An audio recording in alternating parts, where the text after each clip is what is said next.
컴퓨터나 디지털 기술로 생성되는 가상현실. 거실 소파에 앉아 헤드셋을 쓰는 순간 눈앞의 풍경이 바뀝니다. 발바닥에는 카페트의 감촉이 그대로인데 눈앞에는 낭떠러지가 펼쳐지고 구름이 몰려옵니다. 뇌는 위험을 감지하고 몸은 안전을 기억합니다. VR은 그 틈에서 들어간 것 같은 경험을 만들어냅니다. 가상현실은 컴퓨터나 디지털 기술로 현실과 비슷한 환경을 만들어 사용자가 마치 그 안에 있는 것처럼 느끼게 하는 기술입니다. 현실 위에 무엇을 더해 보이게 하는 것이 아니라 아예 하나의 세계를 새로 만들어 그 안으로 사람을 들여보내지요. 그래서 VR의 가장 큰 특징은 100% 가상의 영상과 이미지를 사용한다는 점입니다.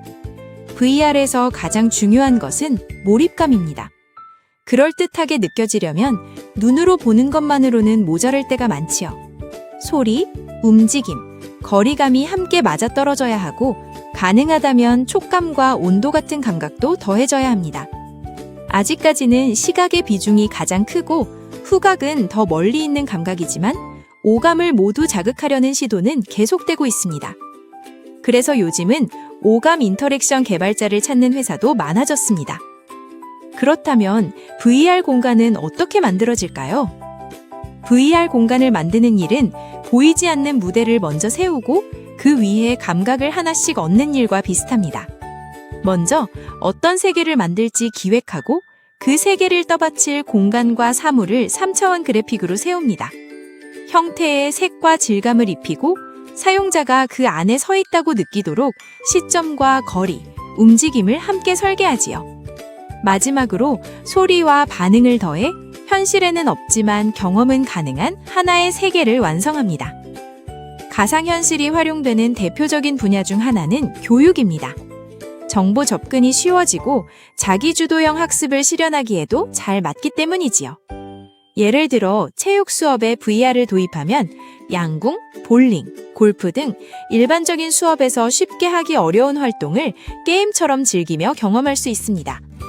이 범위는 점점 넓어져 드론 운전, 항공기 정비, 자동차 운전 같은 훈련 프로그램으로도 이어지고 있습니다. VR은 치료에도 쓰입니다. 공포증 치료가 대표적이지요. VR 치료는 가상현실에서 공포심을 일으키는 대상과 단계적으로 마주하게 함으로써 그 대상이 점점 익숙해지도록 돕는 치료법입니다. 강아지를 무서워하는 사람이라면 처음에는 먼 거리에서 가상의 강아지를 보고 조금씩 더 가까운 거리에서 보고 나중에는 촉감으로 만져보는 단계까지 이어질 수 있습니다.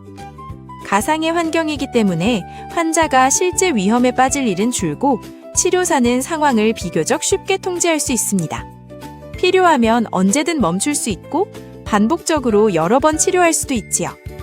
또한 치료는 병원 밖에서 비교적 유연하게 설계할 수 있습니다. 시간과 공간의 제약이 덜하니 환자에게 맞는 속도와 단계로 맞추기가 좋습니다. 가상 공간에서 진행되기 때문에 공공장소에 노출될 일도 줄어들어 사생활을 지키는 데 도움이 되기도 합니다.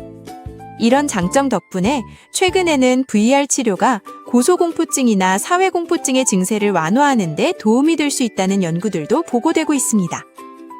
하지만 가상현실이 준 경험이 크다고 해서 늘 좋은 방향으로만 흐르는 것은 아닙니다. VR 화면에 오래 노출되면 안구건조증, 두통, 어지럼 증세가 나타날 수 있고 VR 콘텐츠에 대한 중독이나 현실 부적응 문제가 생길 수도 있습니다.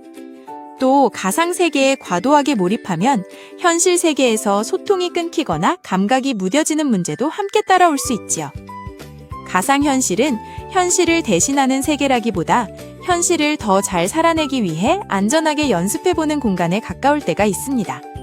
가상으로 들어가는 문을 여는 만큼 현실로 다시 걸어 나올 힘도 필요하지요.